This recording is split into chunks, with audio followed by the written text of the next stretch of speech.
Hi, everybody. I'm Emily, And I'm Vince. and this is the Lighthouse Lowdown.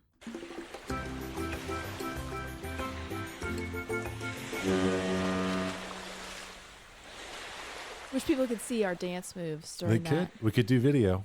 No, Oh yeah. You could nobody see us wants to dancing. see my facial expressions. I think they do. And they do. And they would also be seeing me with my coffee I just made and my work clothes. Also, for me, sometimes it ruins it knowing what a person looks like because their face may not match their voice or something. Do you think that would help our case or hurt our case? Are you saying? What are you saying? Who knows? I guess our face is over on our Instagram anyway, so. Oh, yeah. Anyway, I do have a history buoy today. Buoy. It popped up during my research for the episode, so we can have it. It'll appear a little later. Like a natural buoy. Nice. Yeah, all natural, all natural. I like to put the buoys later. I did that once and it worked. What do you mean you like doing that? I did it once and it worked. That's what I mean. I disagree with this concept, but I will let you do whatever creative wind takes you. Thanks. Welcome. So, history buoy is sounding. Have you heard of that? No, Okay. I don't think so. You looked like you were going to say something. I think I've heard of it, but I can't recall what I think it is. Okay. It is a method for measuring the depth of a body of water at different points. Yes. Which is important. And it's probably something you heard when you were doing the casein. No, we talked, well, yes, but Okay. also we talked about sounding, we talked about what a knot is. We were talking about nautical, I think, well, a long time ago. And then there was the beginning of the movie King Kong we were talking about. That's right, yeah. Sounding. But yes, please remind us. Okay. It's a pretty short buoy. But I have a picture because usually these measurements are shown as just numbers on a map. It's a good way to determine if there are shallow areas and stuff, but it's also used when a lighthouse would have like a wooden crib that fit to a shoal. So they would carefully measure the area to build a structure offsite that would fit on the shoal when they tow it to site. So Okay. they don't have to spend all that time on the ocean when you could just take some measurements, do it offshore, and then tow it back out there. Yeah. So I pulled up a picture of what one of those might look like. So it would be helpful while you're sailing to know where the areas of shallow water are. And the old way that they used to measure this, which can still be used today, but obviously it just takes a lot longer than modern technology, was to attach a weight to a line and then drop it through the water until it hits the ground. They would mark on the rope where the water line is while it's resting and then take it up and measure it above water. And they would either do this in feet or fathoms, and fathoms is just 6 feet. So 6 foot to 1 fathom. yeah. Yep. Yeah, this is cool. It's like a topographical map, except reverse. inverted. The modern way is to use sonar, which uses sound waves, and then they use the time that it takes for the wave to return to calculate what the depth is. I wonder if there's data collection going on out there to build, like Garmin, for example. Garmin builds fish finders and also GPS for diving and boats. I wonder if there's a database on soundography. I'm making that word up. Yeah, but like where like anytime someone takes a measurement, it's like in their database or something. That would. For example, Oh. Pokemon Go. Oh my gosh, yeah. I saw an article today. Pokemon Go. I guess this was always the plan. So some people are saying, oh, this is always the plan. It's not a secret. But to me, it was new. They are data mining, and they always have been. That was always the plan. So they got people to walk around in real life with their phones to play this Pokemon game. Yeah. And they put specific Pokemon interest areas where they didn't have data. And that data is being used for AI and automated driving and AI vehicles and AI machines. Well, they need to make their GPS system better then. But they did it on purpose. They put poor GPS like locations there on purpose. So as you're walking around like a teenager or you're in your car, you're not supposed to be, but you're helping to map their new system. So they just sold that for probably hundreds of millions of dollars, that data collection. Wow. And they made money the whole time on Right. selling in-game Everything. data. Yeah, all that. So I wonder if Garmin doesn't have, not that that's evil or not that Garmin's No. evil, but if they don't have some data mining going on with all of their technology. Yeah, because don't they have like boat technology for like finding fish Mhm. and stuff? Okay, so that's probably Yeah, fish also finders. like sonar sounding sort of thing. I think it is, exactly. Yeah. Cool. Pretty neat stuff. But that's it. They use that at the lighthouse we're talking about today, which is the Waugoshance Lighthouse. You said that confidently. Thank you. The Waugoshance. I listened to the guy who owns the organization that owns the lighthouse say it a few times. Nice. So I That's think the it's best way. Waugoshance. That's the best way to do it. So I don't know if you recognize the name of this lighthouse, but we talked about it very briefly in our old Mackinac Point Light episode. And this is another listener lighthouse. So thank you to Travis for leaving a voicemail on our website and suggesting that we cover this lighthouse. Very good. We love voicemails. They're so goofy, and you can tell people are like, so like, Yeah. hello, I'm Emily. Do we have one of those buttons where they can go back and redo it? Or is it just like, I'm not sure. probably not, is Probably what I'm not. guessing. So Or, yeah, I guess I've never left a voicemail on our website, so I don't know how it is.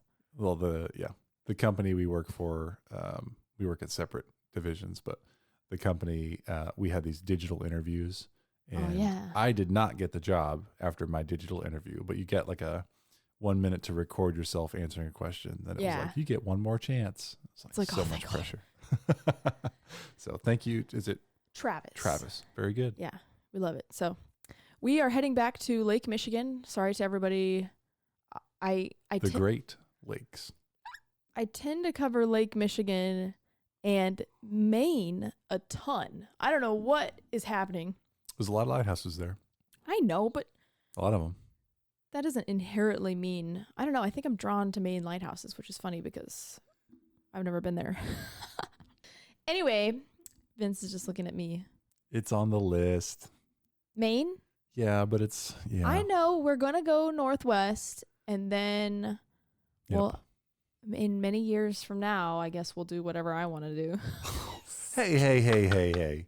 Baloney. I'm just kidding. We did what I wanted to do this year. And it was great. So now you plan the next one.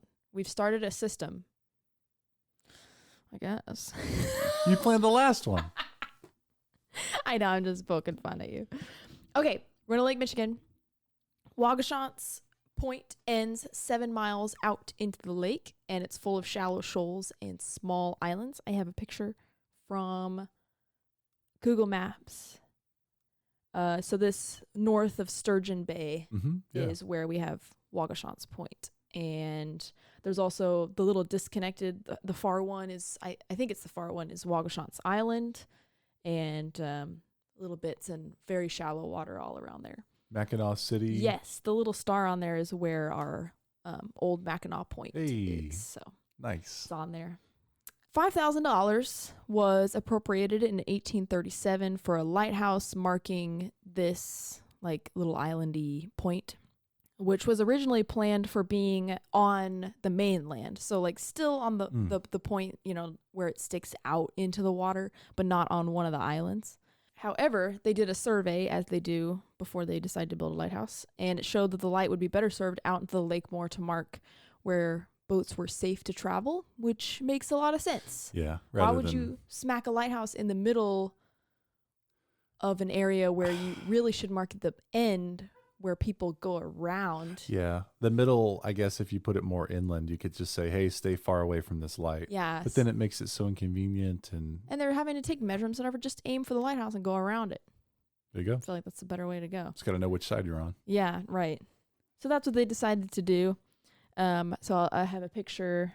There's Gray's Reef Lighthouse. And above that, I put a little pin where Waugoshance is. Wow. I expected it to be on Waugoshance Island. I know. It's actually far out because Google Maps doesn't show all the shallow areas. So although they're showing the visual islands, there's a lot of ground underneath that like reefs and shoals and all that don't show up on the map. So I found where it is based on longitude and latitude. And wow, so it science. took me a long time to find it on the map because Google doesn't make it easy. You can't just type in latitude this, longitude that. It won't come up with any results. So you have to like click around. Okay. Preface this to say that I probably don't know that there is an easier way to do this. So anyway, that's where our lighthouse is. And I don't know it. Is Gray's Reef shown on the map because it's another significant lighthouse, probably? Yes, and also it's the reason why our lighthouse today is not showing on Google Maps is because it's technically ruins. Oh. Yeah, so Shame. this Gray's Reef light came decades after Waugoshance was out of service. So that's why it's so close. You said Waugoshance, we're talking 1830s? Yeah. For the allocation, at least. Right. So yeah. So when it was first like, hey, we need a lighthouse here because we had a lightship, the Lois McLean, which had been anchored near Waugoshance Shoal for 5 years and as actually the first lightship on the Great Lakes. So. Oh, cool. Yeah. So Lois. a little bit of fun history there. But the light was hard to keep on during harsh weather because, a ship whips around with the waves. Right. And needed to be towed away for the winter and spring because of ice. So they needed something more permanent. And that also meant that they could reallocate the Lois McLean to somewhere that needs a lightship. I wonder, I don't mean to take us off track, but maybe in the future I'll look into it. When they took these lightships off station because of the weather, did trade in the region stop? Were merchants not running Lake Superior? That's a good question because they Lake couldn't Michigan through ice. It's solid ice. It must maybe they did this sounds so stupid, I'm sure, but sledding dogs, maybe that crazy. business picked up during the wintertime or people just maybe. sheltered in place. I really don't know. Yeah, maybe they just stopped shipments during the winter. We should look Crazy. that up. That would be a good good history, Bowie. Well, that's one of the reasons there's so many wrecks in the Great Lakes is because there's so much ship traffic. True. I don't know. We have people we could ask who are literally professionals. But I don't know if that was seasonally, every fall. Everything shut 80% down. of the wrecks happen because people had to get their last shipment in or something. Yeah, interesting. Yeah. Open question. Kind of cool. Look more into that. So because they changed their plans, originally the lighthouse was going to be on the mainland. Now it's going to be on a reef. They needed a lot more money in order to build it. So Congress sent another $25,000 in 1838 and then $38,000 more in 1848. We never learned a budget. And another $20,500 in 1850. This is a very expensive lighthouse. And there was a solid 12 years between 13 years between the first allocation of money and the last one. So it took them that long to get around to actually building the thing. But you also remember this was early on in building caissons and cribs and stuff. So I'm not surprised that it would take that long. The area that they wanted to build on was between 4 and 12 feet of water. Okay. So it's rocky, it's Dangerous. up and down. Yeah. And so they did soundings in order to build a white and yellow pine crib on nearby St. Helena Island. Let me see if I have it on And the last they picture. did all that sounding work with rope and weight at that time. Mm-hmm. It's this one up here. That's pretty neat. It made it into my picture. So yeah, so they would they built it on St. Helena and then towed it. I think they said it was 14 miles back to where the rock was that they were building on. The bottom of the crib up to the water line was filled with concrete, and on top, and I took a quote from Lighthouse Friends because I don't know too much about what any of this really means, but I figured I can just put the information out there. And on top, quote, large blocks of hammer-dressed Sandusky limestone set in hydraulic cement were used to form 16-foot-tall bases for the tower and dwelling that rose 4 feet above the deck of the crib. Cool. This work began in earnest in 1848, but in 1849, they started working on the tower because they finished the crib. They used yellow Milwaukee brick to build a circular tower with a story and a half keeper's dwelling connected by a 2-foot walkway. So like somewhere else they referred to it as an integral lighthouse, but I think since there's just, even though it's just 2 feet, I feel like if you're referring to it as a walkway, then they're not actually connected. I would consider this not to be an integral lighthouse. 2 feet is not even enough space to open a door.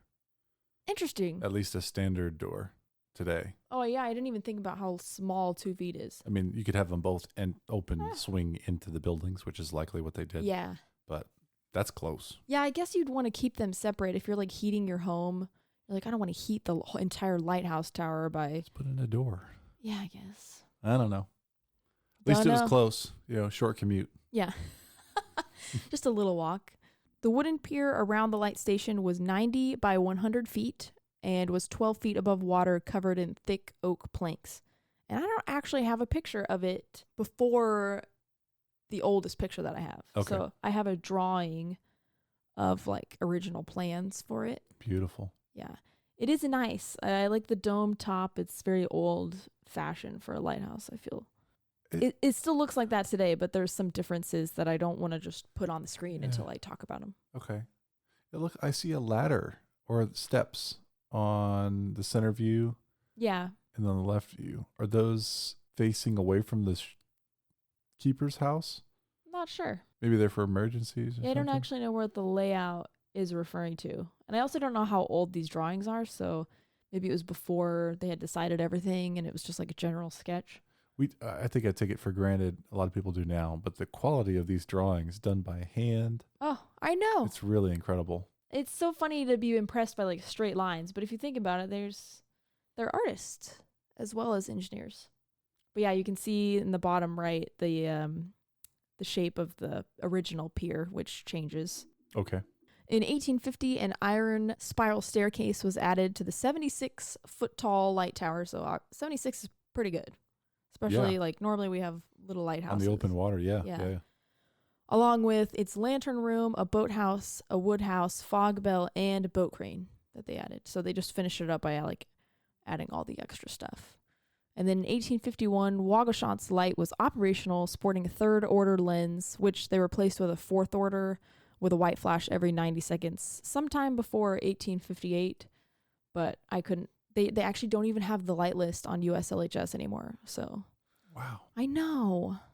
A head keeper was the only one at the light for the first 2 years of operation, resulting in a lot of keeper turnover because it was so isolated and lonely. Yeah.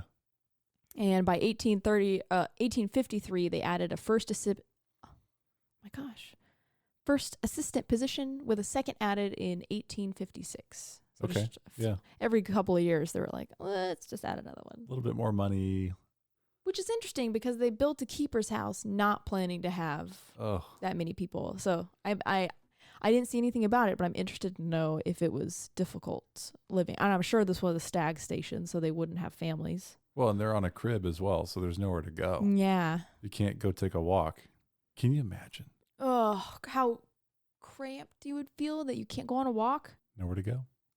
By 1860, the wooden crib needed some serious help. And while they originally thought they needed only $11,000 in order to fix it, they did a thorough examination, which you should do, and found out that they needed $200,000 in order to fix it. Because really, they just needed to build a new one. And like the fact that the lighthouse is already there. It was at a loss. Yeah, it makes it seriously problematic. But the Lighthouse Board urged Congress to give them the money, saying the need for Waugoshance was, quote, second to none in the lake region, which I would agree with. The area is very shallow and unpredictable. Yeah, I mean, and this is a little silly, but first glance I took at the map, this is where I'd take my boat, and I would have wrecked. Yeah. I would have sunk it. I know. It's like, it's far enough away from the islands that there's probably no shallow area, but they're just in the middle of nowhere. And even the area that it was built on, 90 by 100 feet, ranged from 4 to 12 feet of water. That's like a significant difference. Yeah. So after they received the funds, because Congress did give them $200,000, it was decided to build an elliptical stone pier instead of the wooden square one. I'm not really sure why. Like an oval, but equal. Squished circle. I don't know. Maybe there was some cost benefit to having some straight lines going on. Or maybe maybe there's some sort of like when waves hit it or when ice hit it, it's stronger to have curves than the Probably. square or the square original. Stress distribution is optimized in a circle. Mm-hmm. So the closer you are to a circle, the best you can distribute. Interesting. And forces. earlier I said circle foundation. I meant square. Okay. It was square.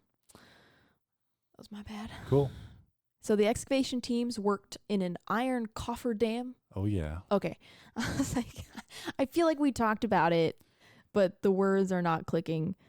With an airlock in an attempt to reach bedrock for their foundation to sit on. This project was the first time a pneumatic process was used to sink a case-in foundation for a lighthouse. Very interesting. After they had reached 15 feet into the ground and not reached bedrock, they were like, I think we're done. Oh, no. They were just like, we'll quit here. So they halted excavation in 1868 and just were like, this will be good enough. Which it's still standing, so it was good enough. But it's funny when they're like, we're reaching bedrock, and they're like, 15 feet's probably good. That's crazy. Yeah, if you want to hear more about cofferdam and caissons, go check out the last episode on Baltimore Harbor. Yeah.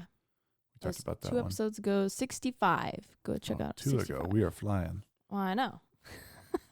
Recording a lot pre-holidays. But yeah, 15 feet under, they may have, determined this is not bedrock, but look how solid it is. Yeah, I think it was a lot of rock, and there were like big boulders that they were breaking up and moving, so it's just kind of like Very we can stop expensive. Here. A year later, the foundation pier was laid inside the cofferdam, and a stone pier was built on top, and a new keeper's dwelling was built for $12,000 because they figured, why not? Oh, they made it probably bigger for more keepers at that point. Oh, I hope so. However, less than a decade later, we are once again in trouble. The Lighthouse Board noted the station was, quote, entirely out of repair and, quote, needing $25,000 for more work. So it is just a money sucker. We're still not even into the 1880s, and it's like hundreds of thousands of dollars. What was the cause of the need for these repairs? This one was the actual tower and the dwelling that were like falling into disrepair. So they encased both in iron sheets. Oh my gosh. And added a new steam fog whistle. And they also added a new lens that was fixed, illuminating all the way around with work completed in 1884. So it took them a long time to get all of that enacted. That's crazy. Yeah.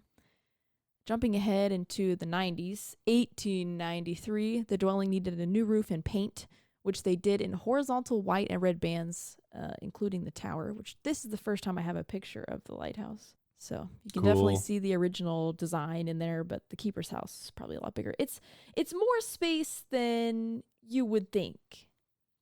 See, that looks like a full operation. Yeah. Like a well-built See, yeah, that's wall, the boathouse in front there. So a big house, multiple chimneys, full tower, clad in iron. Yeah. Yeah. That looks expensive. Mm-hmm. I know.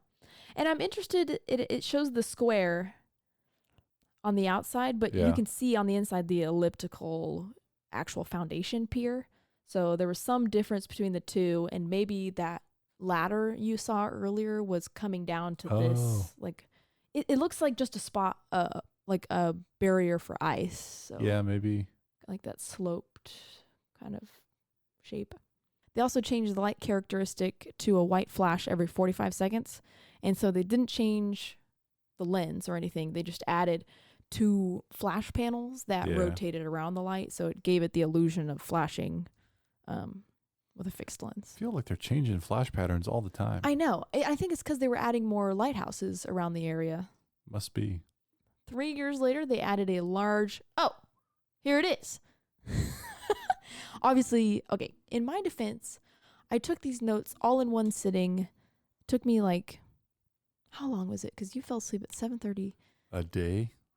It took me like 5 hours straight sitting to take these notes. So some of the details. Pretty quick. All right. What are you saying? I spend a lot of time on episodes. They're not better. I just spend more time. Well, your notes scare me. When I look at your notes, you just copy and paste things from I don't read the whole thing, though. No, I'm saying you copy and paste important things from resources and then reference those as you speak. Mm-hmm. My brain, I'm a bullet point person. And it's got to be in my own words, because if I'm reading something, it's going to be obvious. Yeah, I don't write a script. You know, whenever I'm like quoting stuff, I'm like, second to none in the Lake region. Nice. So you found here something. it is. What'd you Yeah. find? 1896, they added a large concrete protecting pier around the outside, presumably for ice. Oh. Yeah, so there it is. There you go. This big square with the sloping sides. 2 miles north of this lighthouse is White Shoal Lighthouse, which we cover in episode 58. Its construction was completed in 1910, causing Waugoshance to discontinue in 1912. Wait. White Shoals is way up there. It's 2 miles. So White Shoals must be where ships were routed to hug White Shoals, rather than here to avoid this. I don't remember what the notes were, but I have pretty this sure. vague memory that you were supposed to go tight around White Shoals. White Shoals, I remember, was a bastard to build as well. Yeah. But it's much larger and more powerful than this lighthouse, so Oh. then they built it and they're like, we don't need it. I have a picture from 1931 so at this point it had been discontinued for almost 20 years. Oh. But it shows it's a good picture of the iron shell they Yeah. put around the entire thing. Oh, those are rivets. That's cool. And even the windows, you can see that they can bar them closed, but they're also made of metal. It's pretty cool. And it makes sense. If you're closing up shop for the winter, then you got to protect your windows. Yeah, porthole window, it looks like, or maybe that's an air intake or maybe. exhaust. And then shutters that are steel. Mm-hmm. Everything's riveted. That's so funny. I just think of welding. Yeah. How things have changed. Oh, man, that is crazy. So it held up well for a long time. I have another picture later that shows. This is the 30s, 1930s. The picture, yeah, So it's a 1931. 100-year-old light station at this time. Yeah, Almost. yeah. Crazy. 1943, during World War II, the Navy used many Lake Michigan islands to train naval forces, including the islands of Waugoshance. And Lake Michigan was used since the ocean was unsafe, because war and all. Yeah. The German U-boats and all of that. And so they converted 2 luxury liners, stripped of their first 2 cabins, and given 500-foot wooden flight decks. So they converted 2, cruise ships into... Aircraft carriers. Yes. Oh my gosh. I don't have the word, and I guarantee it's not written anywhere in my notes. Aircraft carrier. I have a picture, but it was... With wood deck? So there's a picture up top of what they used to look like, and then when they were converted. Man, we did some cool stuff. I know. So the C and B and the Greater Buffalo were transformed into the USS Wolverine and the USS Sable. That's really neat. I know. How cool that you can just convert. It just it doesn't click to me that it would be... How? Did they gut the inside? There's almost no similarities between the first and the second ship. It's so funny. Uh-huh. There's a sidetrack. Okay. Just cut it later if you want. I'm ready. There's some ships that my dad, I think Iowa class battleships, Mm-hmm. I think that's what they were called, but they were built in World War II towards the end. And they didn't see a lot of action, is what I understood. But we had them as museums, I think these 2 or 3 ships that were literally you can walk around. The war's over. It's been 20 years. Yeah. And then there was some conflict in the 80s. Desert Storm, I think. Okay. I know very little of this, clearly. But these ships were converted. They were upfitted with armor and modern weapons at the time. Why is that so cool? We redeployed them. Oh my gosh. And they ended up actually firing their long gun cannons. Oh my gosh. So there's images with 1980s quality over from an airplane of the battleships firing at the land. I don't know even where. But Yeah. They still got it. pretty cool. That's so neat. There's a concept that was actually drawn up to further employ modern technology with these ships because they were already built. Yeah. It wasn't taken up, luckily. Are they still? Unfortunately. Can you still see? I think they were retired and dismantled. Man. I think so. I can go find it later. Wait. It's a sidetrack. Went But just backwards a little there. Other That's sad. military upfitting. That's really interesting. That happened with light ships too. There was a couple instances of merchant ships being turned into light ships. So it happened around. It's probably a huge cost saver, even though I can't really wrap my head around how you would turn a luxury liner into a aircraft carrier. But anyway, pilots would take off from Glenview Airport, which is just outside of Chicago, and land on these ships to practice landing on aircraft carriers. Wow. And at this time, the secret Stag-1 drone program began in 1943, teaching pilots to remote control unmanned aircraft with bombs, our first drones. 1940s? Mm-hmm. Yep. How did they do that? We didn't have... It's just radio controlled. And they were very difficult. I mean, they only used them the next year like a few times, and the hit rate was like 50%. And so they... I didn't even know about this technology. It's there's a ton of information on it, and I'm going to have it in my show notes if anyone's interested in reading about it. I read the whole thing, but I didn't take notes on all of it. So obviously the thing we're focused on in the lighthouse. And guess who else was focused on the lighthouse?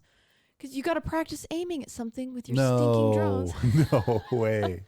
Yeah, our poor, lovely Waugoshance Lighthouse was the target for their practices, and after many hits and a resulting fire that ended up gutting everything inside the lighthouse, it is left only as a shell of its former self. Yeah, it's a surprise when you bomb your own stuff what happens to it. I know. Although I'm still impressed.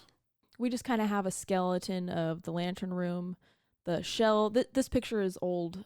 Steel hanging down. Yeah, maybe the 60s or something. Black and white.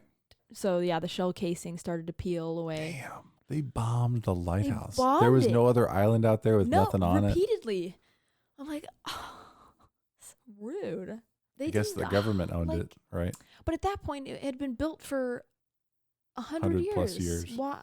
You'd think you would still, I guess, I don't know. I would still see it as something historical. But if nothing's protecting it, then the military kind of has a lot of leeway with the things they practice on. We've seen it several times. Like, just bomb it. The military owns the lighthouse at this time, so. Coast Guard.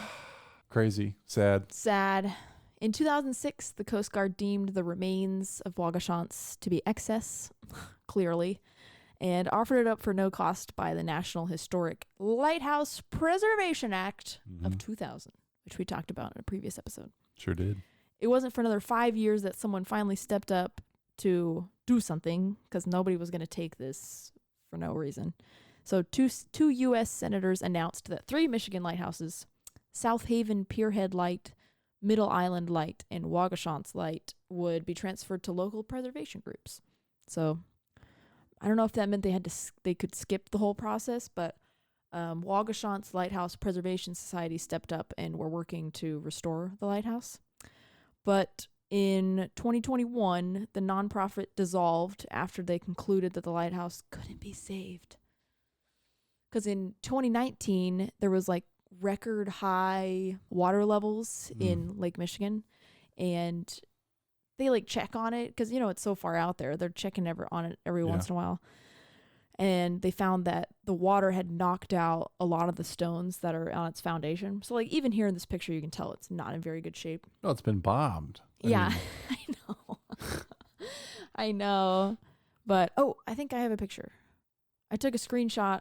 I watched a news story they did on it. You can just see it's just like eating away into, at some point it's going to be some cavity here, and it's going to tip into the lake. So that's sad.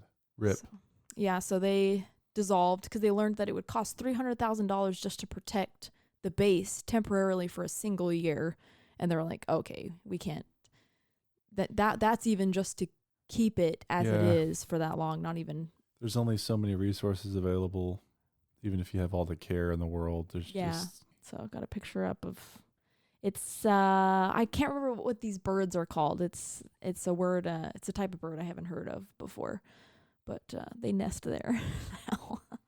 It's like, it doesn't fine, look real. You guys have it. I know it looks like something like a prop from a movie or something. Yeah. but also the chimney. insane Whoever that built that chimney did a this- damn good job. yeah, got through bombings, fires. It looks new. Everything else hundreds- looks like hell. Hundreds of years of ice and wind. And hang Crazy. in there. So I there's mean- still hope, obviously, that somebody's going to like step up and restore it, because the Coast Guard suggested they demolish it, and they're like, Nah. I can't remember who. Somebody was like, we're not going to do that because there's still a chance that somebody could fix it. And I'm like, I think it is too far gone. Because nobody has the money to put I mean, this would be multi-million-dollar. Yeah, you'd have to.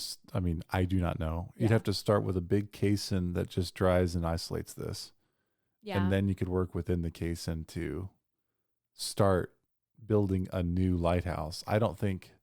I mean, think about the tower. Mhm. Think about a structure that's been literally attacked. I keep saying bombed. Let's say it's been targeted with guns or whatever. I don't know what they did, Right. but something happened to it. Mm-hmm. It lost its metal steel casing.